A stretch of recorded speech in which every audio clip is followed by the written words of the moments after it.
Halo teman-teman, selamat bertemu kembali lagi dengan saya, Denny MF dan, Rio. Sekarang saya sudah bersama teman baik saya, Holil Mahmud. Wawancara ini berlangsung di Kios Ojo Keos dan hanya beberapa hari sebelum ke Amerika ya. Kemarin saya ketemu di Taman Ismail Marzuki. Agak maksa ya, sorry ya. Nggak apa-apa gue, ada merasa maksa dulu udah pernah janjian pengen ya, tapi Aja, tapi akhirnya menguap begitu aja gitu ya. Oke lah, menyimak lagu-lagu Everton Makassar kan, orang banyak dapetnya ya itu kan karena selain musik, narasi yang kuat ketika itu mungkin yang membedakan Everton Makassar dari dari arek ketika ya dari awal kan kalau kita tahu kan gitu ya, mau back to Makaca sebenarnya kan ini juga apa, waktu dulu tuh gue tuh sempet mikir juga orang ternyata ada juga ya suka sama ke Makaca. Kenapa? Karena untuk mendengerinnya itu Nicky ya kan gitu ya, jadi bukan lu tuh nggak hanya bisa fokus ke transisi ya, nggak hanya fokus ke musiknya kan gitu kan, tapi kan karena ceritanya juga menarik kan gitu, dan juga seru ya sih kalau dua kan banyak banyak ini ya, narasi bisa. ya bisa inilah menyebarkan pemikiran. Lu sejak kapan sih menyadari bahwa musik bisa menjadi sarana yang lebih sekedar melipati isu ini ya, tapi juga untuk menyampaikan kritik, bukan keresahan dan segala macam. Itu yang tadi lu maksud. Jadi sama seperti banyak band lain kami sempet bikin lagu sejak, terutama gue bukan sama band Efek Rumah Kaca ya, gue sama teman-teman SMA dulu ngeband. Tujuannya sama lah sama band-band lain tuh supaya bisa ngetop gitu. Terus gagal. Maksudnya pernah nyaris di sign major label terus gagal. Akhirnya pada saat yang sama mungkin 99 2001 berkembang apa namanya, movement independent records, independent band, band-band independen gitu kan. Dan kalau nggak salah ya Hai juga rilis Pure Saturday juga di sisipan album kan tahun 95-an ya. Terus Saturday, soalnya bukan, itu emang khusus dirilis di Rilis ya? kan, waktu itu pertama kalinya Hai jadi label. Di label. Sama saya jadi label Tahun 95. tahun 95 96 lah. Dan Mas Nanang ya. Nah, jadi era-era itu mulai oh ya udahlah kalau gua ditolak-tolakin, misalnya ditolak-tolakin sama label tuh juga sebenarnya nggak ada jaminan. Misalnya gini, lu buat yang kayak Slank dong, lu buat yang kayak Padi dong gitu. Tapi nggak ada jaminan band-band mereka itu jadi juga lebih bagus dari band yang ditiru gitu ya. Dan karena nggak ada jaminan dan nggak ada lain-lain dan memang karena nggak pengen juga, akhirnya ya udah deh mulai pasrah sambil memasuki dunia kerja. Kita pada kerja, Sabtu Minggunya diisi dengan latihan sama ngeband, sama nonton-nonton band. Lalu nonton-nonton band itu untuk tahu band-band ini aliran musiknya kayak gimana gitu ya, terus gerakannya kayak gimana. Kan misalnya sebagian dari mereka tuh nggak bisa jualan kaset, tapi nggak bisa masuk ke toko kaset kan, nggak punya cukai atau apa, nggak ada bentuk PT dan lain-lain, nggak bisa tergabung dalam Asiri, bodoh lah mereka tetap bikin rilis, jual sendiri waktu manggung. Terus inisiatif-inisiatif kayak gitu tuh membuat akhirnya kita secara nggak langsung kan belajar kemandirian dari jalan yang udah dibuka sama teman-teman semua ya di Jakarta, Bandung. Yang gue tahu walaupun mungkin di Surabaya sama Jogja juga ada lah ya. Dari situ semangat bikin lagunya jadi lebih lebar kali ya, termasuk di dalamnya pembuatan topik. Apalagi kalau udah masuk dunia kerja tuh udah mulai kayak nggak punya ambisi yang gimana-gimana, dalam artian gua udah kerja, jadi musik udah lagi nggak menopang hidup gua. Lebih Dep nothing tulus ya?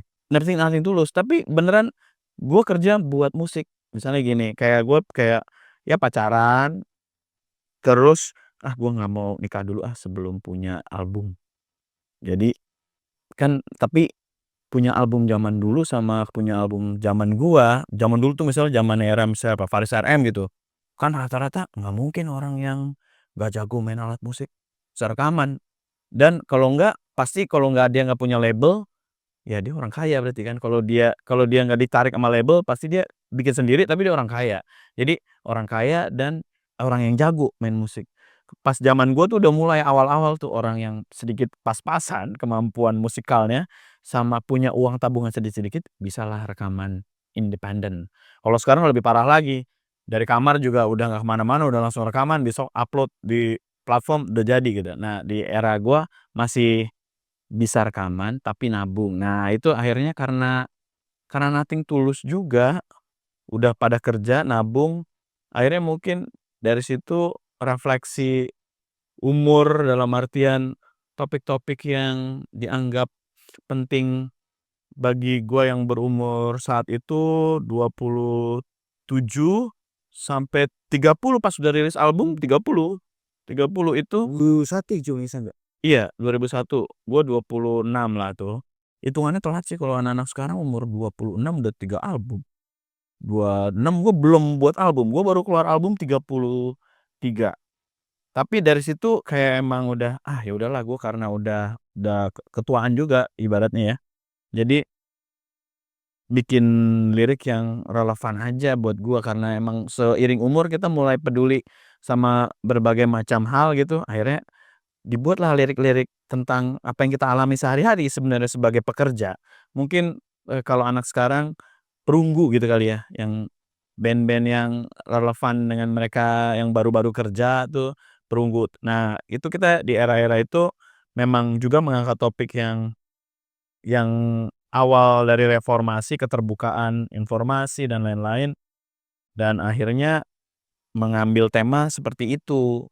Yang ada di dalamnya ada kritik buat diri kita sendiri, misalnya cinta melulu, tapi juga ada problem soal bagaimana demokrasi dijalanin, akhirnya ada mengangkat tema ada di udara, Munir gitu ya, terus macem-macem lah ya. Itu tegangan-tegangan itu yang dulu dulu sempet agak susah ada di mainstream, itu karena kita juga nggak ada di mainstream ya, kita buat aja gitu. Padahal sebenarnya kan kayak ya lagu-lagu misalnya Frankie, eee Iwan Fals, Ebit G. Ade kan sebenarnya juga banyak kritik sosialnya. Tapi di era 2000-an awal, 99, 2000-an tuh sempet mulai nggak ada sih, Iya sempet redup terus. sempet dalam artian ada kayak keseragaman tema yang janjian antar nggak tahu nih janjian antar AR label nggak sih? Kan mungkin itu booming booming rilisan fisik ya. Jadi mereka kayak Template naik ke keseragaman itu, lu melihatnya sebagai sebuah celah ya untuk pintu masuk atau bagaimana sih? jadi kalau gua misalnya gua penggemar musik, gua beli banyak rilisan, tapi semakin hari semakin ngelihat misalnya kita main ke toko musik ya, Aquarius lah, Aquarius Mahakam, ngelihat musik Indonesia 10 lagu, lagunya tuh nggak usah dilihat lagi, nggak didengar lagi, itu kita kebayang liriknya ngomongin apa. Yang satu cinta A, cinta B, gitu-gitu, ada satu lagu persahabatan, ada satu lagu tentang orang tua, keluarga, gitu kali ya. Jadi template banget, 10 lagu, 8 percintaan, 2 tentang itu jadi kayak kita nggak baca. Jadi pola gitu. Iya, jadi kayak pola. Menurut gua ENR label banyak tuh di era-era 98 sampai 2000 sekian itu. Sehingga gua merasa kekayaan, kejahilan penulis-penulis lagu Indonesia zaman dulu. Coba bayangin ya, misalnya siapa yang zaman dulu yang ngetop-ngetop, termasuk ya Vina, Burung Camat dulu, James F. Sunda, Dodo Zakaria, Faris RM, itu nulis lagu angle-nya cinta tapi ke mana-mana, Kayak kaya, berani, nakal. Nah itu tuh nggak muncul gitu. Jadi akhirnya muncul lagu misalnya kayak Cinta Melulu kan karena kesel juga tuh. Aduh ketebak banget ya gitu. Walaupun musiknya nggak tahu, tapi secara tema nih ketebak nih gitu. Jadi padahal sebenarnya songwriters Indonesia tuh jago-jago bikin storytelling. Misalnya kayak orang berarti, posisi ER itu atau INR itu, eee, berkontribusi mereduksi kapasitas tadi ya?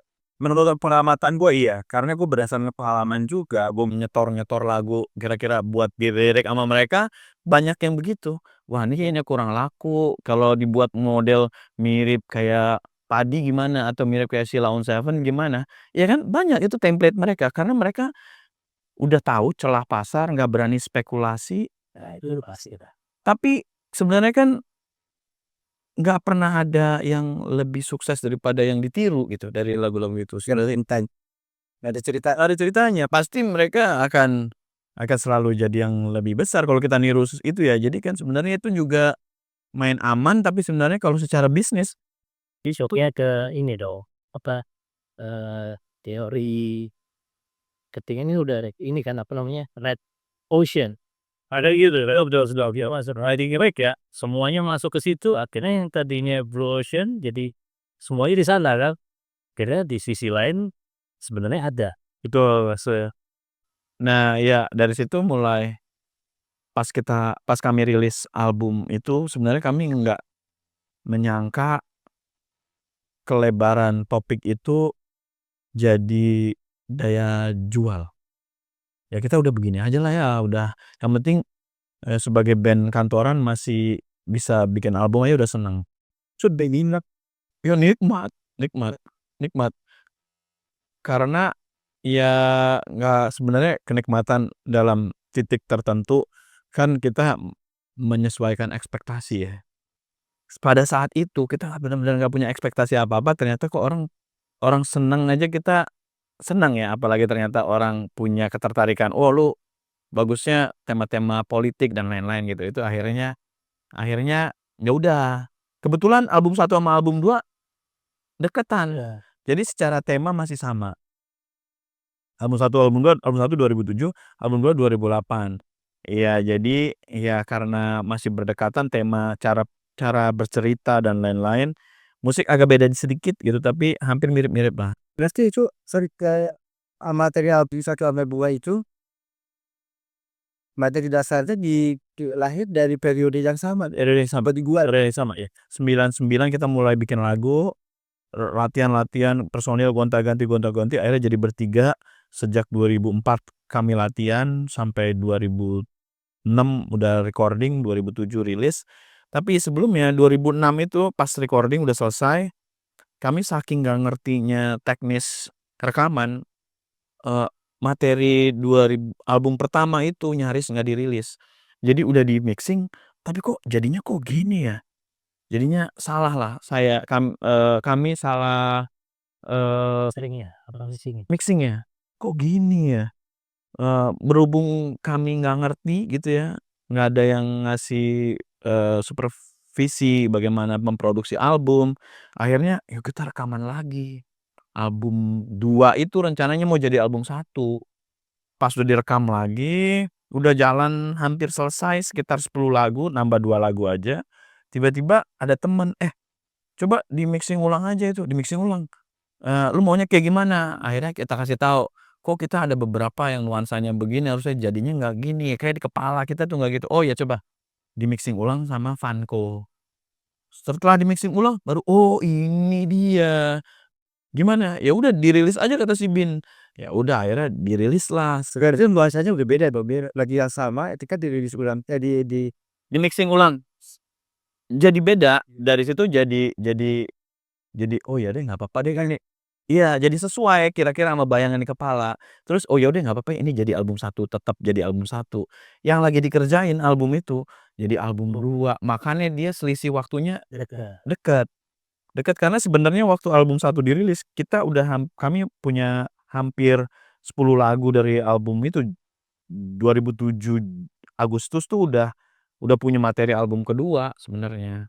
Yang kita pikir tadinya mau jadi album pertama gitu. Jadi akhirnya pas album pertama rilis dan ternyata orang meng-highlight, keragaman tema gitu ya, dan rata-rata mungkin yang jarang di band itu band pop gitu yang lebih berbau sosial politik, eee, akhirnya mungkin ditebalkan di album-album berikutnya. Di album 1, 2 sebenarnya masih template, ya udah kita emang begini aja namanya orang kantoran, pemikirannya nggak hanya soal pacaran doang dan lain-lain, tapi bagaimana kehidupan, bayar utang, atau dan lain-lain gitu ya, itu udah mulai masuk hasanah bahwa gini, bahwa musik tuh adalah hidup gua gitu ya. Walaupun gua harus kerja, tapi musik hidup gua. Tapi bagaimana musik itu bisa tercermin dari lagu-lagu gua tuh, orang bisa ngelihat hidup gua dari lagu-lagu gua. Jadi karena hidup gua variasi, bukan temanya senang-senang doang, bukan bukan cinta-cintaan doang, jadi ya gua harus bisa menjadikan mirror, cerminan itu, musik jadi cerminan kehidupan gua. Gua harus berangkat kerja, gua harus, bayar cicilan, gua perasaan sedih, senang, kesel dan lain-lain itu ada di situ. Jadi kalau orang mau lihat musik hidup gua, ya hidup gua bisa kelihatan dari musik gua. Tadinya pengennya gitu. Dapet tapi Ya begitulah akhirnya. Kan kalau album 1, 2 itu ini kan sebenarnya kan kayak blessing in disguise ya. Jadi kayak awalnya lu mau bikin satu album, terus ternyata kecelakaan, habis itu tadi lu cerita bahwa, ternyata di mixing ulang cakep nih, ya gitu kan ya. Terus rilis. Habis itu dengan mood yang sama, muncullah album Gua Dua. Jadi dari situlah sebenarnya memang memang mood ininya di tim semua personel kan masih sama kan, karena kan itu kan sebenarnya satu satu album, satu cuman begitu lo muncul, pada saat itu kan orang bilang, "Wah ini ngobrolnya temanya beragam, kadang-kadang pitik," kan gitu kan ya, kadang tapi kan yang kita tahu bukan sebenarnya cuman mau mengeluarkan apa yang lu pikirin aja. Tanyanya sini, apakah gara-gara media kan pada saat itu kan karena nggak ada pilihan kan efek rumah kaca tiba-tiba terjadi highlight gitu ya. Apakah lu kejebak tema nih kan gitu kan, karena media itu kan kadang-kadang kan membuat kita jadi ngerasa apa ya istilahnya beban, gue udah dicap kayak gini, musik gue seperti ini, lirikku kayak gini gitu loh. Apakah itu jadi penyebab gue jadi overthinking gitu ya, di album berikutnya kayak Eee, kebetulan gua bukan suka ya emang merasa itu perlu disuarakan. Gua nggak menganggap bahwa setelahnya, setelah album 1, 2 gitu ya, kan konsekuensi dari bikin lagu-lagu kayak gitu adalah, ya lu akan ditanya oleh media kan. Itu tuh melelahkan. Kalau lu nggak di situ, kalau lu nggak di jiwanya nggak di situ, itu melelahkan kayak, "Oh ini terus." kalau Ilan makin closer, betul. Betul yang kadang-kadang orang kan mikir, menjadi gini akhirnya lu overthinking lu jadi closer, heeh heeh. Nah itu tuh alhamdulillah kami, eee, gua gua merasa bahwa itu emang, eee, dinamis aja sesuai dengan bagaimana rasa keingintahuan kita terhadap banyak hal, lalu terus mengerucut menjadi memperdalam banyak hal gitu ya. Dan, eee, sejauh ini kami nggak merasa ada tekanan yang, "Aduh kok gue nge-band jadi begini ya?" Itu nggak. Bahkan kadang-kadang itu membutuhkan, apa, tindak lanjut yang lebih dari sekedar musik. Misal contoh, untuk lu bisa menyerap, semangat zaman gitu ya, lu kan bisa nongkrong-nongkrong ke tempat-tempat orang ya. Tapi akhirnya kita bikin kayak ruangan ini nih, kayak tempat space buat main di kios gitu. Itu salah satunya kayak musik aja, musik perlu, tapi di luar itu lu perlu pengejawantahan pemikiran, untuk menyerap juga. Akhirnya kita buat space ini tuh sebagai Hub. iya hub itu sebagai alternatif untuk bisa menyerap pemikiran orang-orang yang muda-muda terutama gitu ya, yang tua-tua udah jarang keluar lah pasti punya tanggung jawab lain gitu ya. Nah itu tuh kita jalani sesuai, flow-nya aja, dinamikanya. Jadi pertama kami nggak merasa kami apa ya, mengkapitalisasi permasalahan. Misal contoh, topik politik lagi ngetren nih, gue ikutan topik. Coba kalau ada orang yang begitu tuh, nanti kan dikejar sama wartawan tuh, capek loh. Nah, kami nggak merasa itu. Jadi kami emang merasa, yang kami angkat, kami tertarik, kami merasa butuh ada dialektika gitu ya, dengan orang yang mendengar musik kami, lalu kami bikin lagunya. Kalau mau ada pertanyaan-pertanyaan lebih lanjut, apa namanya, digali lebih dalam oleh wartawan, oleh siapapun, dengan terbuka gitu ya. Jadi akhirnya itu yang membuat kami nggak merasa, tertekan, dan palingan juga kami merasa sampai sekarang bahkan kalau kita lanjut setelah album Synesthesia, setelah album 2 tuh Synesthesia dan Rimpang, itu kami justru malah malah merasa sebegitu banyaknya atau sebegitu mudahnya orang punya akses terhadap bikin karya, rekaman itu gampang banget, setiap minggu lagu banyak. Pattern orang bikin lagu mengangkat tema-tema yang variatif itu tetap nggak banyak yang bikin tema yang variatif. Jadi kan sebenarnya kebutuhannya tetap ada gitu. Jadi karena kebutuhannya ada, bahkan kita sekarang ada kepikiran begini, oke kita emang senang nulis lagu politik, tapi salah satu pertimbangannya adalah semakin banyak rilisan, semakin sedikit orang yang bikin lagu yang bertemakan sosial politik, berarti ya udah kita semakin yang jagain yang ya palingnya dikit lah, adalah dikit-dikit yang bikin lagu politik termasuk kami gitu. Jadi daripada nanti kitanya udah mulai geser ke tempat lain, ternyata nggak ada juga yang di sini gitu ya. Kita mencoba, mengisi tempat itu sih, jadi malah makin mengisi. Pada saat, teman-teman di Efek Makassar menyadari bahwa ada respon kuat sih ya dari eksternal terhadap karya-karya, Efek Makassar, eee, apakah,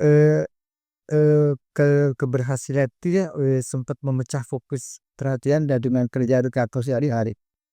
Gua nggak tahu ya, gua punya strategi juga sih untuk menjalankan kehidupan. Misalnya gini, gua takut apakah gua ini orang yang, korup apa enggak gitu ya.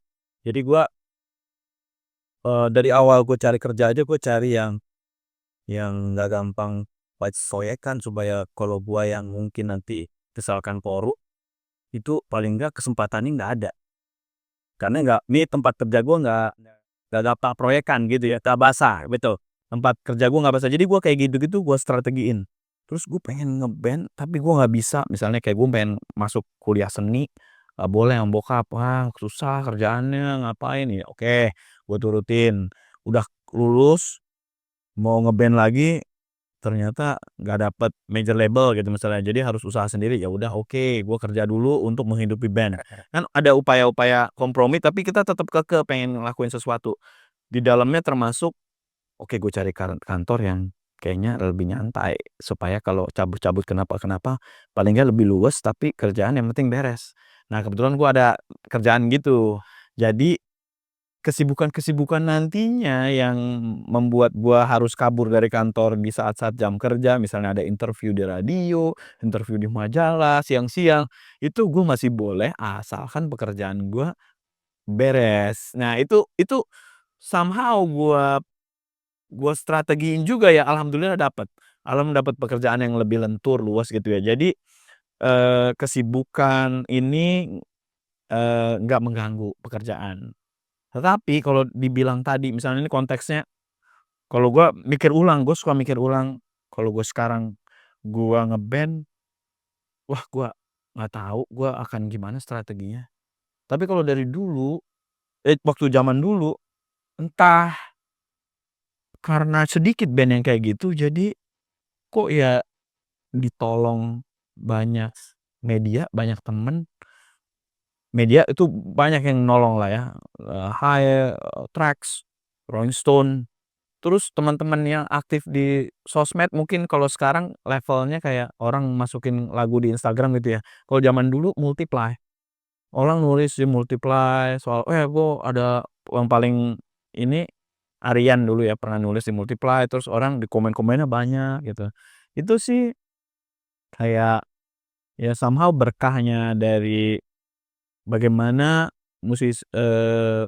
apa namanya, teman-teman di scene, di skena pada saat itu tuh sangat terbuka dan suportif terhadap band-band baru. Padahal gue sebenarnya nggak yang anak nongkrong tiap hari di mereka loh, di geng-geng itu. Tapi kebetulan karena mereka juga tulus gitu kali ya, akhirnya, walaupun gue bukan bagian dari mereka banget gitu, tuh dipromoin lah gitu. Lu aslinya rap nongkrong Tetsu? Gue sebenarnya nongkrong, tapi gue sering nonton musik, sering banget, tapi gue lebih banyak sendiri nonton musiknya. Oke. Jadi misalnya kayak apa, zaman dulu gue ke Poster, sebelum Poster gue ke Manari, tapi nggak banyak. Berada di On With This yang Gue tahu, gue bahkan tahu, Once sebelum di Dewa, Brawijaya gitu, ya kita udah makanan sehari-hari, iya. Dulu kita SMP main ke SMA 6 mau nonton Once main ke PL Fair nonton Once main, terus ada iya emang kita Kayak gitu. emang nonton Rocks dulu awal-awal, bahkan kita tahu dia nongkrongnya di mana, di Retna, di mana, ya emang karena kita seneng ngelihat orang-orang itu gitu ya, dan karya-karya mereka kayak itu menghiasi masa SMP, SMA gitu. Jadi yang ya udah emang begitu, tapi emang beda pas kita udah nge-band tuh ternyata kok, gua nggak bisa kayak gitu dalam artian, kebutuhan nongkrongnya nggak bisa sebanyak itu karena harus kerja. Ya, betul. karena kalau mereka kan nggak pada kerja tuh, emang main musik aja kan, rata-rata sedikit lah yang kerja pada saat itu, rata-rata yang di era-era Pitpap 80-an sampai 90-an itu kan emang orang-orang musisi, Atau paling enggak pengen total. pengen total ya. Tapi kalau di zaman gua udah mulai, eee, ada yang desainer grafis, ada yang wartawan, ada yang kerja yang lain-lain, itu marketing apalah gitu ya, bankir mungkin ada. Kreatif, Mbak. Berarti dia bukan hanya posisi ya, yaitu ini kayak komen intinya tapi sebenarnya senang sama musik, berarti kreatif lah. Iya, dan mungkin mulai terbuka jalan adanya, alternatif produksi dan bikin live gitu ya, itu jadi bikin ya udah kita, mencoba untuk, bikin karya di luar dari apa namanya, label besar lah gitu ya. Memberikan lirik, narasi-narasi kasetet bicara dalam, konteks yang luas ya gitu kan. Ada kritik gitu kan, ada lingkungan secara masing juga. Dan gue merasa itu juga kena serius itu kan dia.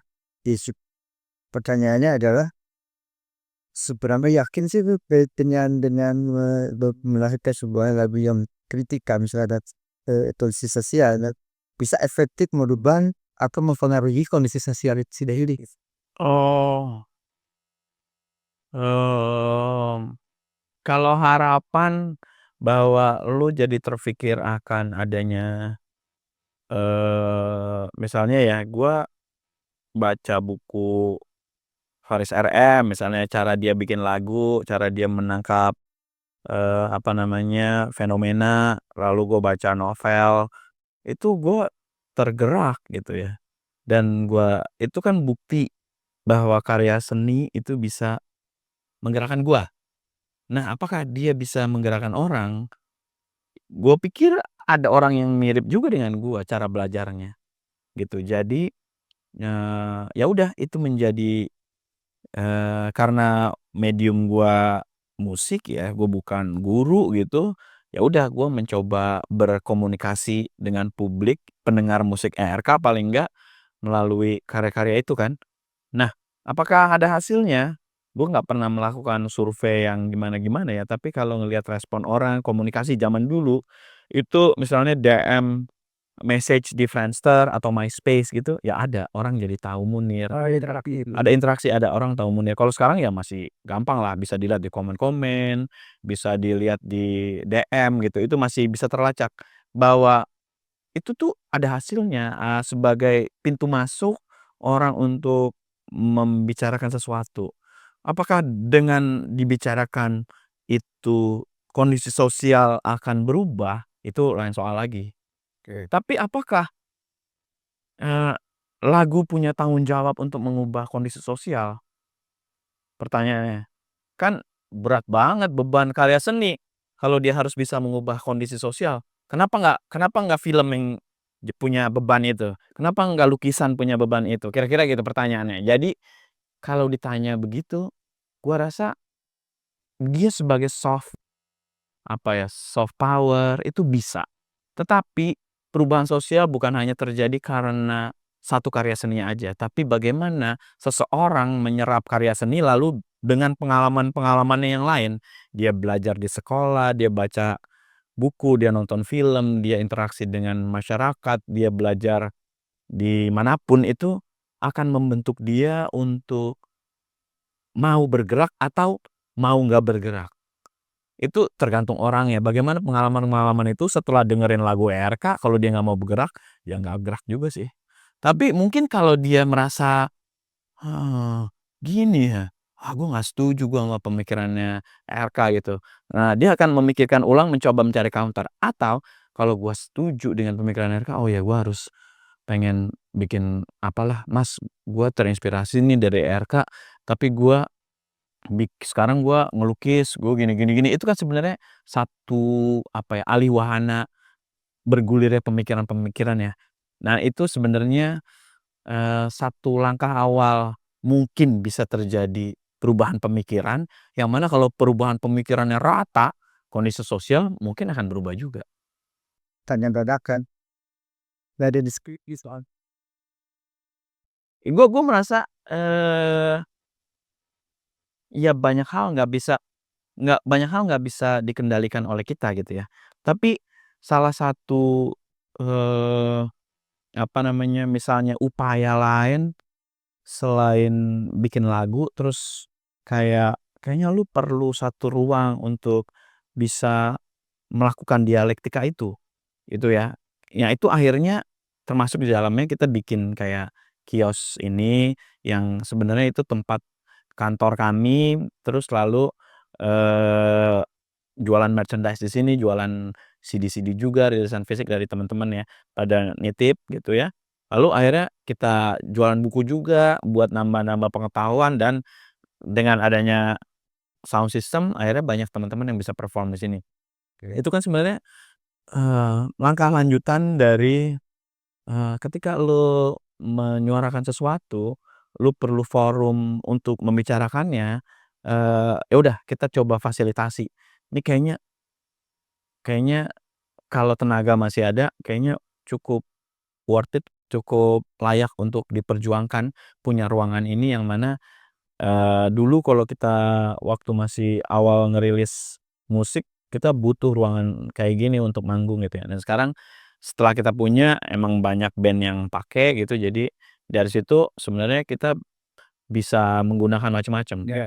Bisa jadi tempat diskusi, jadi tempat pemutaran film, performance art, pameran, teater pernah juga di sini. Jadi itu jadi, apa namanya, jadi tempat yang ya cukup inilah, cukup variatif secara secara tema gitu. Misalnya buat inisiasi-inisiasi politik beberapa kali, bahkan, eee, ya mendekati situasi-situasi yang kritikal gitu ya di negara ini gitu. Misalnya dulu ada demo besar 2019, itu mulai kelihatan ada Intel yang ke sini dan lain-lain gitu.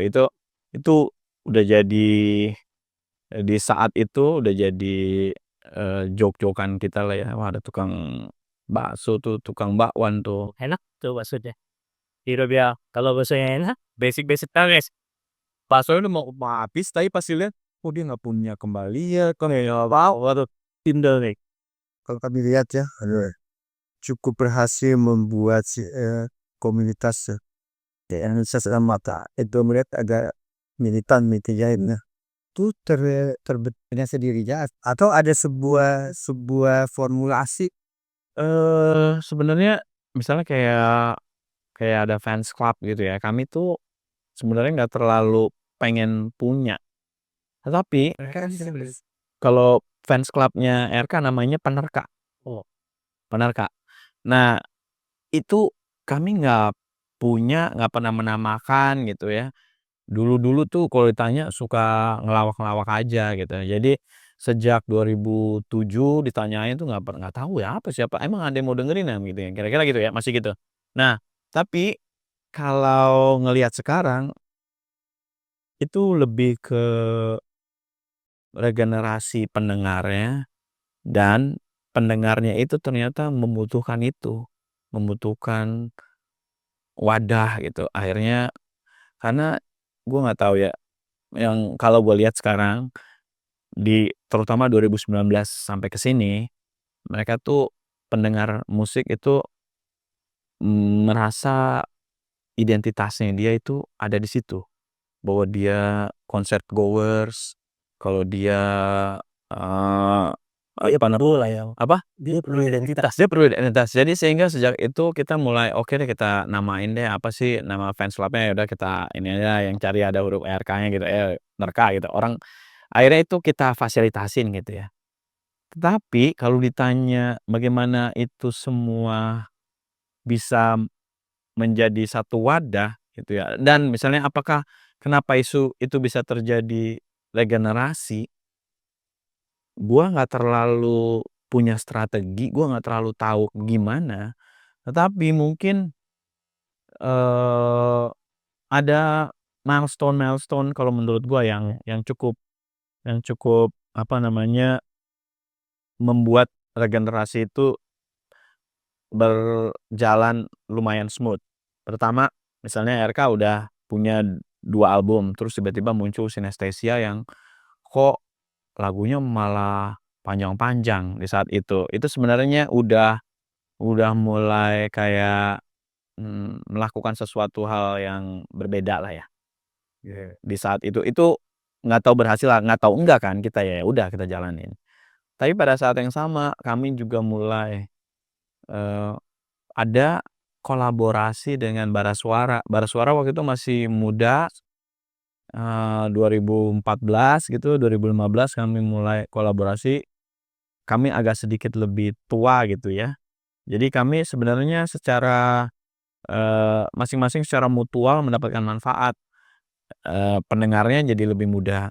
Lalu ada lagi pada saat itu, mmm, ada 420 juga mulai naik, tapi dia cover lagunya RK.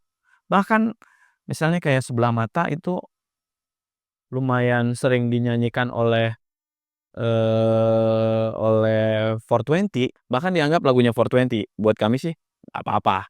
Tapi kami dapat manfaat regenerasi marketnya 420 pas kami manggung, orang lagi nonton tiba-tiba kami nyanyiin Sebelah Mata, ini kayak tahu nih lagunya pernah dinyanyiin. Jadi sebenarnya kami secara pelan-pelan terus bisa regenerasi ke pendengar yang muda-muda. Lalu apalagi ya, kami ikut diminta menjadi, tim song-nya Mata Najwa, itu bikin jadi kayak lebih nasional kali ya, karena mulai masuk TV. Di situ tuh mulai ada ibu-ibu hijaber yang mulai nyanyiin lagu RK tuh, ada satu lagu itu gitu. Walaupun nggak yang model kayak viral-viral zaman sekarang ya, tapi paling nggak Itu udah sesuatu. iya itu kanal yang menasional gitu ya, dibanding kita yang memang benar-benar underground dulu ya. Seiring waktu, itu sih jadi milestone-milestone yang kalau dipikir sekarang, kalau kita lihat misalnya di Spotify aja gitu ya, pendengarnya tuh 17,25, jadi yang muda-muda. Nah itu gua rasa tetap bisa terjadi karena itu sih. Nah, ada permajaan yang sebenarnya lo nggak punya strategi ya. Iya, Yang itu terjadi. tapi iya nggak punya strategi sih kita, tapi kita ngejalanin aja. Manifestonya tuh kalau ada tawaran dari manapun kita sebisa mungkin kita coba pikirin untuk terjadi. Sebenarnya itu. Oke. Jadi, kita willing untuk belajar dari yang muda, yang mana gitu. Kita, pengen itu jadi pegangan lah ya. Kita nggak merasa kita yang lebih senior atau apa, karena pasti masing-masing punya pengetahuannya lah untuk bisa, punya jalan di industrinya gitu ya.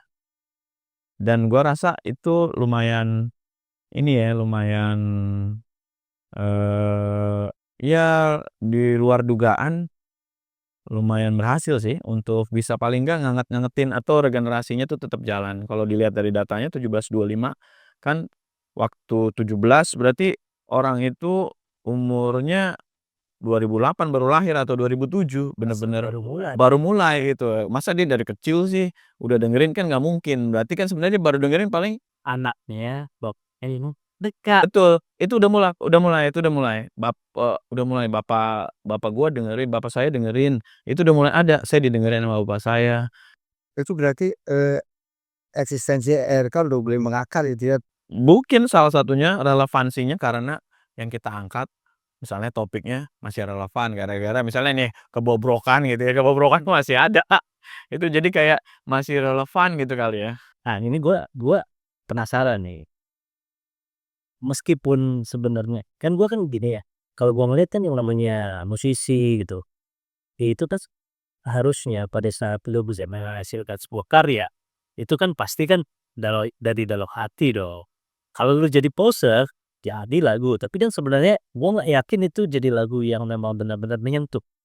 Nah, kan ternyata gua tuh malah ngelihat lu dari satu ke dua, yang ketiga itu jadi lebih ribet sinestesia kan gitu lah. Ribetnya apa? Kalau dulu, ya paling enggak ngelihat albumnya RK, gua tahu nih dia mau ngomong apa. Belajar terus sampai mati. Wah, apa nih? Jadi kan lebih orang tuh sebenarnya pengen tahu, oh ini tetap ini, coba kita dengerin. Ah, dia album ini 10 tahun ini judulnya Warna. Ya kan gitu.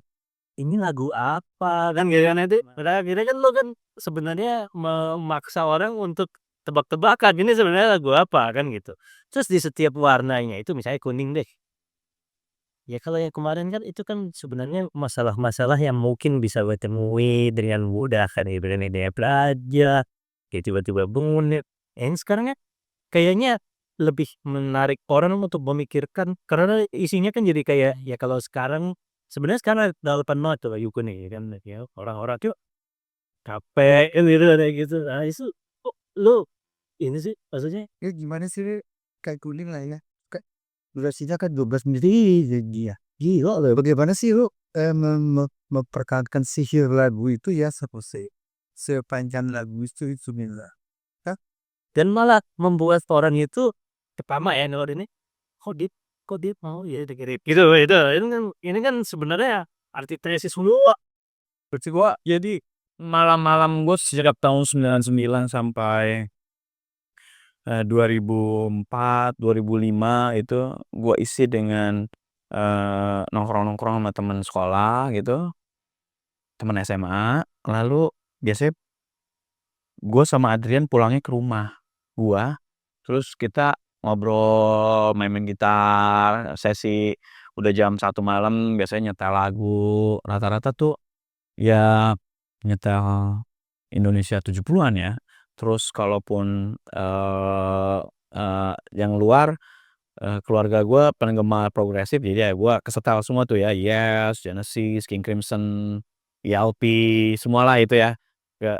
Ya itu yang berbabak-babak ya, termasuk kan Indonesia juga banyak yang tahun 70-an begitu ya. Lalu,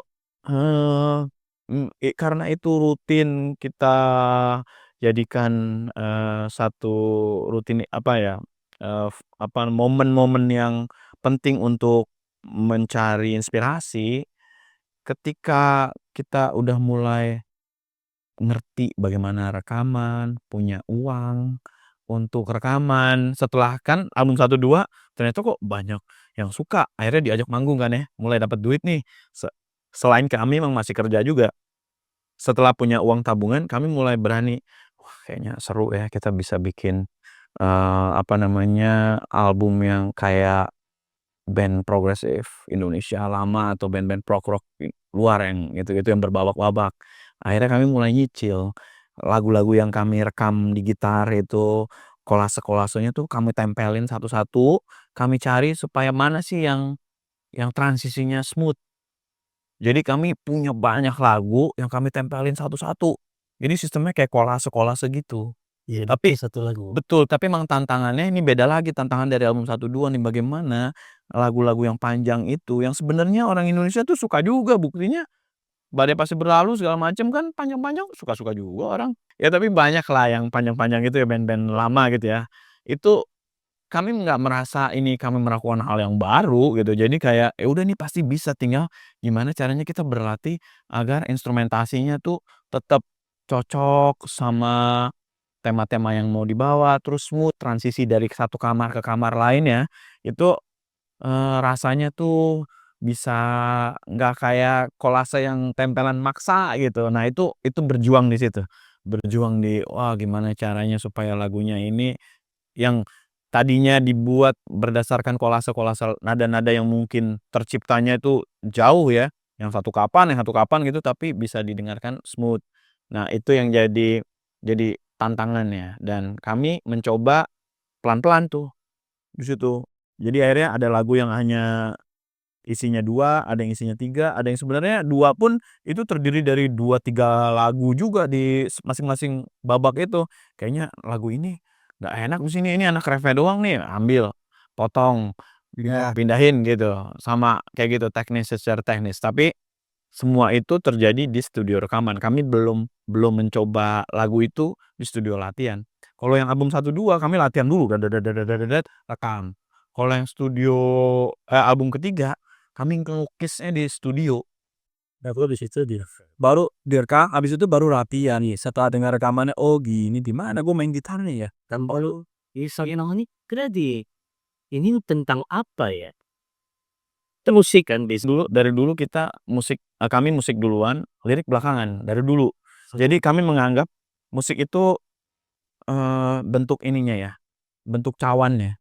Dia bentuk cawannya itu kayak gini, lalu kalau diisi air, air ngikutin bentuk cawan.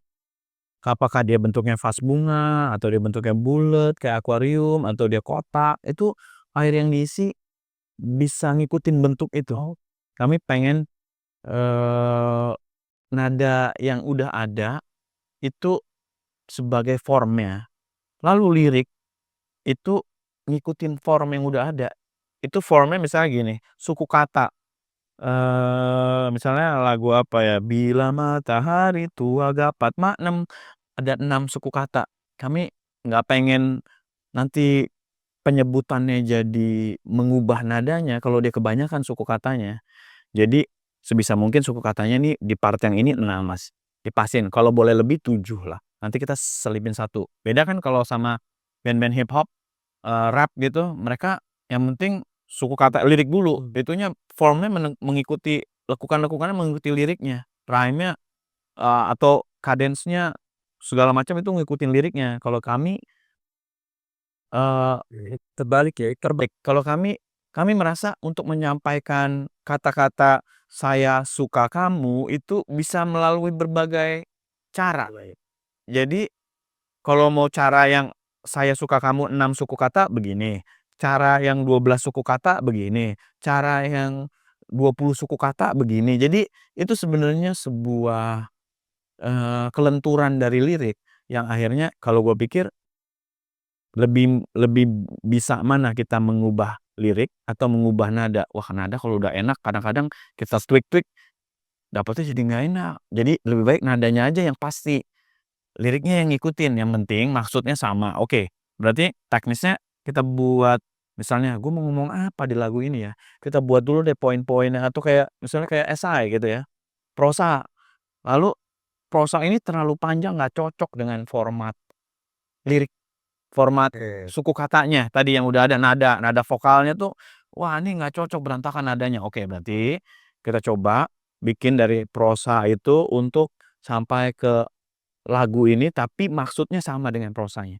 Jangan sampai ada maksud dari prosa yang hilang gara-gara kita formatnya jadi berubah. Jadi akhirnya misalnya kayak, lagu ini kalau kita buat lebih ramping begini, ada ini yang ada topik yang nggak keangkat, tapi kalau topik itu nggak vital, nggak apa-apa deh, kita pinggirin, yang penting formatnya sesuai.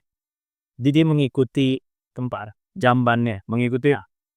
Tapi yang menarik kan gini Kak, tadi kan udah dibilang ya, kenapa sih lu tahan lama di 12 menit jadi Jawa. Terus kan pertanyaannya gini, kan lu bikin lirik sesudah musik. Tapi kalau bikin tengok, apakah lu sebenarnya gue pengen bikin lagu tentang ini, tapi lu nggak tahu dulu liriknya, udah bikin musik nih. Oh, baru matiin lirik begitu atur begitu. Jadi begitu. Ini gue punya lagi ngapain gitu, wah kayaknya seru ya, gue nyatet, gue masukin ke tema gitu, terus gue kayaknya perlu, gue kok sebel sama ini ya, gue masukin gitu. Termasuk diksi juga. Diksi yang sederhana tapi ternyata kok kalau ditaruh di sini kok jadi kayak punya tenaga ya, gitu. Jadi gua termasuk gua catat, kayaknya kalau diksi ini ketemu ini tuh jadi kayak punya arti yang berbeda, punya tenaga gitu, itu gua catat. Tema juga gua catat. Nah itu gua keluarin ketika udah ada lagunya, "Oh ini yang cocok temanya apa ya?" Kayak gitu. Nah, tapi kan itu kan kalau kayak gitu, gue ngerasa gini, kayak kebetulan kita dari generasi yang kurang lebih sama lah, ya kan beda-beda Flix tahun 2 tahun gitu atau enggak. Yang kita kan sebenarnya lahir dari orang-orang yang baca. Dan gue yakin gitu ya, kemampuan lo bikin itu karena lo sebenarnya banyak baca. Mimpi gitu lo baca, lo jadi punya banyak variasi untuk ngomong Aku Cinta Padamu itu, jadi oh kita bisa dengan cara begini katanya gitu. Terus tuh melihat apa? Ya katanya 17 sampai 25 kan. Dan mereka secara literasi gitu ya. Ya gue nggak gue ngomong umum. Kalau gue pikir kalau dia suka kadang dia pasti kan literasinya baik lah kan pikir. Tapi kan ada juga yang dia suka karena namanya suka ini situ juga. Ya bapaknya suka, tapi terus dia ini udah masuk ke core memory gitu kan mungkin aja nanti. Nah, lu gimana ya ngomong sama Berkah? Ya, pada pegangan bahwa kan ini kan lu bikin kayak lihat deh, lu ngobrol di sini ini jadi kayak melting pot, ngobrol di macem-macem, yang itu kesenangannya ngajak mereka untuk berinteraksi, baca gitu, atau aku paling enggak kayak gitu. Oke, Sinestesia tuh menurut gua salah satu buah pemikiran yang paling gua mental ada gunanya. Karena kan gue sih dapet setiap lagu mulai dari Merah, Biola kayak dapet atmosfer gitu, atmosfer yang berbeda-beda gitu kan. Dengan durasi yang bodoh gitu ya, itu ada yang panjang, ada yang lebih pendek.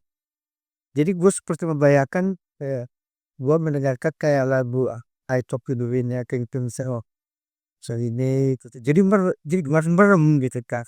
Baru di situ kekuatan lagu tersebut kayak kuning lah ya, rasa keluar guys, nah makanya tujuan gila ada orang-orang Iya karena sama lah kita dengerin, gua sama Adrian khususnya berdua dengerin nih kayak gitu-gitu, itu jadi meresap gitu ya ke darah daging kita untuk, wah kita pengen ya punya karya yang sinematik, yang kita terbayang, fragmen-fragmen kejadian-kejadian siapapun di kehidupan kita, di kehidupan ya kalau kita dengerin lagu itu gitu. Kita pengen, dia bisa memberikan, ya theater of mind gitu ya, theater of mind buat orang yang dengar, tergantung pengalamannya orang itu. Nah, ya itu salah satu yang bikin, menurut gue tadi hubungannya sama penulisan lirik, kalau format vokalnya ganggu, dia bisa menghambat ke ya resapnya. meresapnya iya, jadi dia harus smooth gitu. Nah, itu juga misalnya hubungannya tadi, jadi dia karena itu dia nanti berbabak-babak, panjang, ada cerita, yang mau kita kasih konsep gitu ya, itu kan PR buat orang lain. Jadi kita berusaha untuk, apa namanya, membuat itu nggak terlalu banyak hambatannya dengan cara ya misalnya secara di situ ya. Iya, maksudnya kayak lirik itu tadi kan. Iya. Yang sampai ganjel, dikit ganjel. ya secara musikal ya kami tetap nggak merasa yang ribet musiknya walaupun panjang, tapi nggak ribet didengerinnya, pengennya gitu. Nah itu ya yang jadi tantangan sih. Nah kalau hubungannya tadi ke Rio, bagaimana dengan relevansi dengan anak-anak sekarang yang literasinya beda, mereka lebih banyak visual dan sosial media gitu ya. Suara. Itu emang eh emang gue nggak bisa jawab ya, agak susah karena tapi kasih tahu orang tuanya aja belum tentu mau orang belajar apalagi kita. Perubahan media itu kan jadi bahan diskusi nggak di Ini tuh ya Lulier. Kalau dalam hal marketing gitu, misalnya marketing karya, Kami lempar handuk sih, nggak bisa. Harus misalnya ya contoh, harus engagement ke pendengar, bikin sosial media, posting tiap hari gini-gini. Wah, kami nggak melakukan itu. Kami nyerah udah orlam juga, hitungannya orang lama juga nih kalau buat anak sekarang. Tapi alhamdulillah kenapa kami bersyukur pendengar yang rimpang masih ada, yang muda-muda gitu, sinestesia juga masih ada yang muda-muda. Nah, masuknya dari situ aja, supaya mereka mungkin mulai memikirkan soal tema lirik apa yang dibahas di tema-tema gitu. Tapi nggak dalam forum-forum tertentu mungkin bisa misalnya ya dia nanyain secara khusus apa aja buku yang mempengaruhi penulisan album sinestesia, ya gua kasih tahu, "Lu bisa baca ini, lu baca misalnya ya dulu kalau yang kuning misalnya itu pertanyaan-pertanyaan gitu muncul dari bukunya Ahmad Wahid, misalnya itu pertanyaan-pertanyaan Ahmad Wahid, coba cari bukunya. Kalau kalau merah misalnya ya itu mah situasi kita aja orang-orang misalnya kalau emang kita mau ya politik ini dilepas ke orang-orang yang nggak baik gitu loh. Kalau orang-orang yang baik selalu berpikiran politik itu kotor, ya akhirnya kotor terus. ada masuk. Iya, yang baik-baik nggak pernah mau masuk karena emang politik itu kotor. Tapi sebenarnya kalau gitu kenapa kita masih ada di sistem kayak gini ya gitu. Itu kan pertanyaan-pertanyaan yang ternyata sampai sekarang masih sih, masih kayak Relevan, Mas. orang-orang mulai kayak aduh, ya Bu Ira, ya ASDP, orang yang katanya apa namanya, nggak ada transaksi, nggak ditemukan transaksi keuntungan pribadi dan lain-lain, itu dianggap korupsi. Kayak gitu kan bisa memberikan dampak. Orang baik di luar dipanggil kula, betul, udah sukses di luar dipanggil pulang mau, itu mau coba beli. orang-orang sekarang nih, yang sukses-sukses di luar negeri, nggak akan mau dipanggil pulang lagi kalau ngelihat kejadian kayak gini, ya kan? Iya, betul. Itu kan akan memberikan dampak gitu. Nah nah situasi yang kayak gini nih, aduh kalau terus terjadi makin terpuruk kita gitu kan, itu kan sebenarnya. Nah hal-hal kayak gitu masuknya musti smooth sih ke generasi sekarang.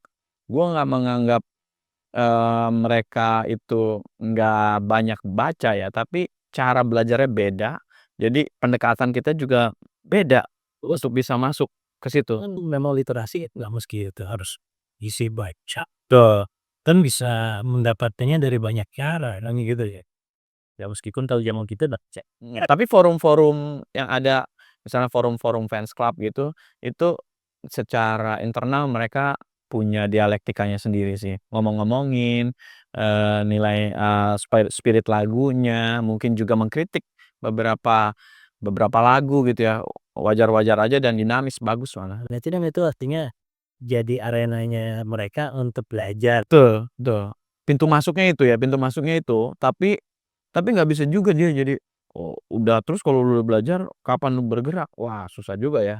Orang bergerak beda lagi orang bergerak faktornya banyak, ada yang karena urusan keluarga dan lain-lain, kesadaran aja setelah orang sadar aja tuh masih layer-layer orang untuk bisa melakukan perubahan aksi terhadap kesadaran politik aja itu susah. Jadi memang, eee, banyak yang harus dilakukan supaya terjadi misalnya terjadi kalau kita mencita-citakan ada perubahan sosial menjadi lebih baik negaranya, itu susah.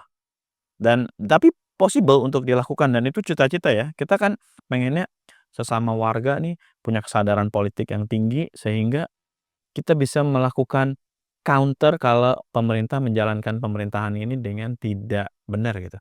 Karena kalau di negara yang demokrasinya jalan, mereka rata-rata kesadaran warganya tinggi untuk mengontrol mereka, mengendalikan mereka. Misalnya gini, mereka udah kita pilih, lalu mereka ngaco di town hall meeting yang biasa dilakukan 3 bulan sekali atau 4 bulan sekali atau 6 bulan sekali, itu pasti dikeroyok. Makanya kan kalau senator-senator atau anggota Kongres di Amerika rata-rata takut kalau ada town hall meeting karena dikulitin mereka. Nah, kalau di kita kan enggak, setelah 5 tahun bebas mereka. Entar pertanggungjawabannya di 5 tahun lagi aja nggak kepilih. Sayangnya Walaupun kalau gitu. sayangnya dengan politik uang akhirnya kita lupa 5 tahun kemarin ini orang kontribusinya ngapain aja. Rata-rata masyarakat kita kadang-kadang suka pendek juga ingatannya bahwa ini udah ngerusak udah lama, tapi karena kesulitan kehidupan, himpitan ekonomi, akhirnya lupa tuh di seminggu menjelang pemilihan ada serangan fajar dan lain-lain, jadi akhirnya menggadaikan 5 tahun ke depan lagi. Biasa. Kalau kita lihat tadi udah biasa. Kalau mendengarkan Rimpang nih, kan kita nah, gue tuh merasa lompat gitu ya, itu dari album-album sebelumnya nantinya yang menurut gue album serius ya, bukan album serius yang bisa disimak gitu. Kalau Rimpang tuh kan album indah serbunyinya gitu ya. Jadi narasi itu diharuskan dari album Anthem itu kan menikah. Selalu. Ya lo. Ayo ngomong juga. Iya lu sekarang. Tapi bener gak sih bahwa Rimpang itu pelepasan dari suasana-suasana album sebelumnya yang berat? Menurut gua secara tema malah dia full politik, Rimpang itu. Jadi sebenarnya secara tema dia berat, tapi secara bunyi dia unsur bunyi ya yang gua maksud unsur bunyi dia tuh soft karena banyak unsur mulai masuk unsur synth yang lebih banyak gitu ya. Lalu, kami mencoba berpindah lagi ke bagaimana delivery misalnya lagu-lagu marah, kan kita udah pernah punya Musik Tidak Percaya. Terus, eee, orang capek nggak sih dengerin begitu mulu gitu ya. Tetapi pada satu sisi tema-tema politik tetap perlu punya tempat. Akhirnya kami mencoba tema tetap politik tapi cara menyampaikannya lebih soft. Ada misalnya Bersemi Sekebun, ada misalnya, Ternak di Gembala, Rimpang, lalu, Kita Yang Purba, eee, Tetaplah Terlelap, Heroik, pokoknya itu album bahkan lebih politik di antara semua album RK, tapi kami mencoba mencari cara bagaimana delivery Tersamarkan ya oleh betul, kami memang pengen delivery-nya berbeda lagi karena tema atau rasa itu kan ya segitu aja. Di dunia itu kan tema kan ya segitu aja. Percintaan, politik, sosial, di dalamnya mungkin ada lekukan-lekukan, rasa kan gitu aja, rasa sedih, happy, bahagia, cemas, kesel, Lega. lega, Atau ya. Itu tapi sekitar berapa? Kita bisa identifikasi rasa ada berapa? 50 rasa, 100 rasa, tapi lagu ada berapa? Jutaan. ya. Jadi kita convey rasa dengan cara begini, itu yang kita pelajari untuk bagaimana perubahan-perubahan itu terjadi, tapi rasanya sama, tapi cara menyampaikannya. Ibaratnya kalau teknik menulisnya, kalau wartawan, oh gue dulu pernah yang besar-besar, prosaik, Kalau dulu ya. betul. Ini ada yang mungkin sastrawi, ya, jadi lebih deskriptif bercerita. Kan sebenarnya album 1, 2 tuh lebih gede-gede. Tapi album ketiga kami mulai deskriptif misalnya Putih. Putih itu mulai menceritakan situasi kalau orang mati gimana sih di ambulan itu kan mulai deskriptif, itu nggak pernah kita lakukan sebelumnya. Baru itu kita ubah cara kita bercerita.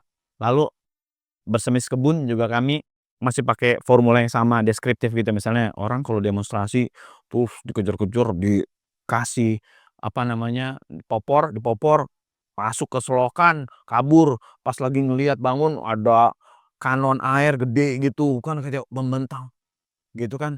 Di saat kepala masih puyeng nih kena popor atau jatuh, kita dikejar-kejar kena gas air mata gitu, jatuh itu kan suasana yang oh, kayak gini ya, itu, kita perlu kasih deskripsi. Nah, cara-cara kayak gitu dikombinasin dengan ngomongin hal-hal yang agak, apa ya, ide-ide bentuknya gitu, misalnya kayak cita-cita. Jadi habis waktu gue pulang dari Stora tuh, kan launching di situ kan. Nah, Di Stora tuh jadi ERK launching album Ripang pada saat itu dalam bentuk sebuah konser ya, dan padat padat banget gitu Pak. Akhirnya gue balik ke rumah kan, kan bukan gue beli kan bosnya. Jadi gue kan belum nyimak liriknya, ini capek kan itu kan. Gue dengerin dia aransemennya aja. Ya, aku gede tamat gue bilang gitu kan. Habis album-album sebelumnya ya menurut gua sih itu bad serius lah. Jadi dengerin punk itu kayak menor gitu, kayak cewek metal nih gue bilang nih. Kan nih gede tamat. Pas ke tas, tapi terpilih ya kalau lo kan ngeliatnya pendekatannya musik. Musik harus enak. Kan kuncinya gitu apa yang gue tangkap. Pada saat lo bikin sinestesia, kan lo kan mengejawantahkan pengalaman lo yang lama gitu kan akhirnya tiba-tiba, wah gue pengen bikin band progresif. Sebenarnya ya, kalau tas rimpan, sebenarnya lo lagi dengerin apa sih? Kan artinya kan lu dari yang lu kayaknya gram gitu terus tiba-tiba jadi light gitu. kalau Rimpang, eee, beda-beda ya. Misalnya ada kayak kita, kami dengerin kayak ada Velvet Underground yang lagunya agak kayak tribal gitu. Apa ya judulnya, All Tomorrow Parties. Na na na na na na na na, All Tomorrow Parties itu ya. Itu itu kebayang-bayang. Lalu kalau yang sweet-nya tuh, mmm, The Beatles, eee, Here, There, and Everywhere. Secara struktur itu, kayak manifesto, lagu yang terakhir di Rimpang. Ya kalau kalau menor ya iyalah ya Beatles, Sweet, ya kan? Oh iya. Nggak apa lah, nggak, ja lalu kalau apa lagi ya, kalau Rimpang, Rimpang tuh kayak ada solo synth-nya gitu ya, itu ya Indonesia lama lah, synth-synth yang, eee, Yoki dan lain-lain, gitu. Mmm, Jadi pom tuh kalau kita kesampingkan dulu liriknya ya, narasi-narasinya, kalau enak lah buat eh, Iya.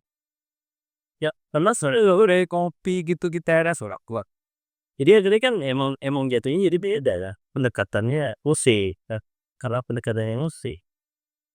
Ngepengennya emang emang kita buat lagunya tuh jadi lebih lama karena semakin udah ada album 1, 2, 3, 4, semakin, kayaknya kita ini udah ya, aduh kita pengen yang lain gitu. Nah kalau album 1 sama 2 karena berdekatan dan kita belum punya apa-apa, jadi bikin ini baru, bikin ini baru, bikin ini baru gitu. Sekarang bikin, wah ini kayak udah pernah ya Melancholia ya, jangan deh gitu.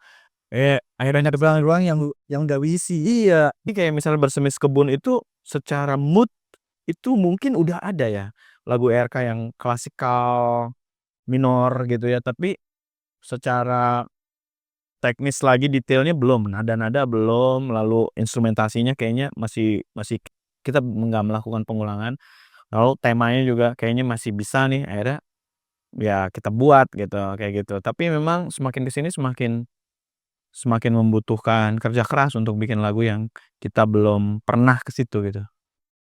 Iya. Tapi soalnya bosen kalau kalau kita mainin lagu yang sama, itu di hati kita akan nggak ada apinya kayak, "Anjir ini mirip lagu ini lagi." Kan mungkin itu juga bisa bukan ini bukan salah ya, nggak salah, apa bukan salah ya, benar bukan salah tapi Untuk gua nggak bermaksud mengatakan itu, sudah. Kan impresi itu ada kan buat kan dengarkan. Iya, gua ada komparasi. Oh, lalu kar tuh gua 3 jadi menarik juga kan ya. Gue jadi menariknya gini, soalnya kan dia itu kan memang band-bandnya kan jarang, maksudnya dari album kedua, ketiga jauh. intinya dia bukan band Ganjar berarti kan. 3, ke 4 jauh, lumayan lah kan gitu. Tapi kan ya cukup cukup ada ini kan. Kami selalu ngebayangin gimana kalau album 1 jeblok. Ah, Gimana kalau album 1 jeblok? Apakah itu akan mengubah persepsi kita tentang cara bikin lagu gitu? Jadi Itu tantangan lu taruh di sini. di kepala. Jadi kita nggak pernah kita berpacu dengan hasrat kita bermusik yang mencari sesuatu hal yang baru. Jadi cuek aja, nggak laku nggak apa.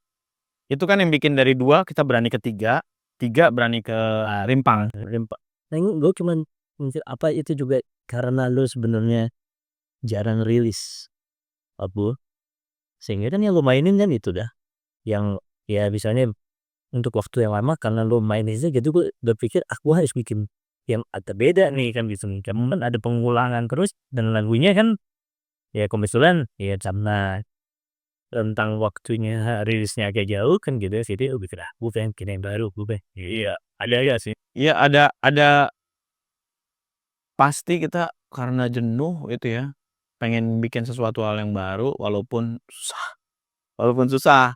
Tapi memang dengan kita hati-hati setiap bikin lagu itu sebenarnya udah sedikit menolong karena bosannya jadi lebih jarang lah. Kadang-kadang kalau kita bikinnya suka asal-asalan gampang bosen.